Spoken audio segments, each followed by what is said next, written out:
धरती का सपूत अब्दुल हमीद का जन्म 1 जुलाई 1933। यह दिन भारत माता के एक वीर सपूत को जन्म देने वाला था। उत्तर प्रदेश के गाजीपुर जिले में स्थित धामूपुर गांव, यहीं एक साधारण परिवार में अब्दुल हमीद का जन्म हुआ।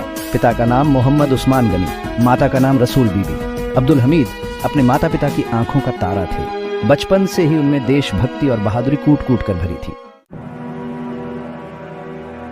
बचपन की वीरता शौर्य के बीच गांव की गलियों में खेलते कूदते अब्दुल हमीद हमेशा अपने दोस्तों के हीरो बने रहते। उनकी फुर्ती और निडरता देखते ही बनती थी। एक बार की बात है, गांव में अचानक बाढ़ आ गई। सब लोग अपनी जान बचाकर भाग रहे थे। तभी अब्दुल हमीद की नजर एक डूबते हुए बच्चे पर पड़ी। बिना कुछ सोचे अब्दुल हमीद तेज पानी में कूद पड़े। अपनी जान की परवाह किए बिना उन्होंने उस बच्चे को बचा लिया। वर्दी की शान सेना में अब्दुल हमीद, देश सेवा का जज्बा अब्दुल हमीद के दिल में भरा हुआ था। 1954 में महज 21 साल की उम्र में वह इंडियन आर्मी में भर्ती हो गए। उन्हें ग्रेनेडियर्स रेजिमेंट की 4थी बटालियन में जगह मिली। कड़ी ट्रेनिंग और अनुशासन ने अब्दुल हमीद को एक सच्चा सिपाही बना दिया। अपने साथियों के बीच वह अपनी वीरता और नेतृत्व के लिए जाने जाते थे। 1965 का युद्ध हिम्मत का इम्तिहान। साल 1965 पाकिस्तान ने भारत पर हमला कर दिया। इंडियन आर्मी के जवानों ने दुश्मन को मुंह तोड़ जवाब दिया। अब्दुल हमीद भी इस जंग में बारात चढ़कर हिस्सा ले रहे थे। उनकी बटालियन को पंजाब के तरन तारण सेक्टर में तैनात किया गया था। यहां दुश्मन के टैंकों का सामना करना था। अब्दुल हमीद ने ठान लिया था कि वह दुश्मन को हराएंगे। असल उत्तर की लड़ाई शौर्य की गाथा। 8 सितंबर 1965। यह दिन इतिहास में हमेशा के लिए याद रखा जाएगा। पंजाब के असल उत्तर गांव के पास भारतीय और पाकिस्तानी सेना आमने सामने थी। पाकिस्तान के पास अमेरिकी पैटर्न टैंक थे, भारतीय सैनिकों के पास थे जीप पर लगे रिकॉइललेस बंदूकें RCL। ये जंग तो मानो लोहे और लाठी की थी। टैंक भेदने वाला शेर, अदम्य साहस। अब्दुल हमीद अपनी RCL के साथ मोर्चे पर डटे हुए थे। उनकी नजर दुश्मन के टैंकों पर थी। एक के बाद एक पाकिस्तानी टैंक धूल चटाते हुए आगे बढ़ रहे थे। अब्दुल हमीद ने अपने साथियों के साथ गोलाबारी शुरू कर दी। एक के बाद एक 3 टैंक जल उठे।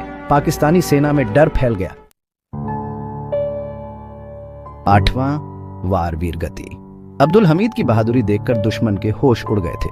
पाकिस्तानी टैंक अब अलग अलग दिशाओं से हमला कर रहे थे, लेकिन अब्दुल हमीद डरे नहीं। उन्होंने बिना रुके गोलाबारी जारी रखी। एक के बाद एक 4 और टैंक नष्ट हो गए, लेकिन तभी दुश्मन का एक गोला सीधा अब्दुल हमीद की जीप पर आकर लगा। अमेरिका भी हुआ कायल, दुनिया में गूंजी वीरता। अब्दुल हमीद की बहादुरी की कहानी जंगल में आग की तरह फैल गई।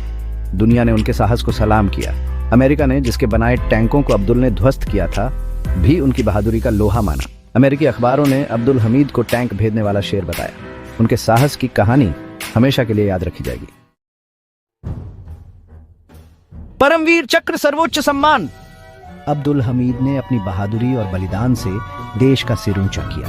उन्हें मरने के बाद भारत के सबसे बड़े सैन्य सम्मान परमवीर चक्र से नवाजा गया। यह सम्मान उनकी पत्नी रसूलन बीबी को प्रदान किया गया।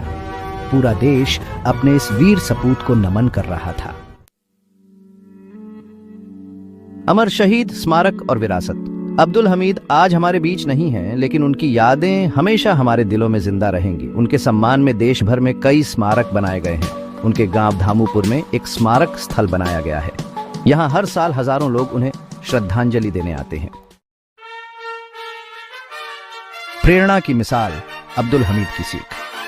अब्दुल हमीद की जिंदगी हम सभी के लिए एक प्रेरणा है। उन्होंने हमें सिखाया कि देश से बढ़कर कुछ नहीं होता। उनका साहस और बलिदान हमें हमेशा देश की सेवा के लिए तैयार रहने की प्रेरणा देता रहेगा। अब्दुल हमीद अमर रहें।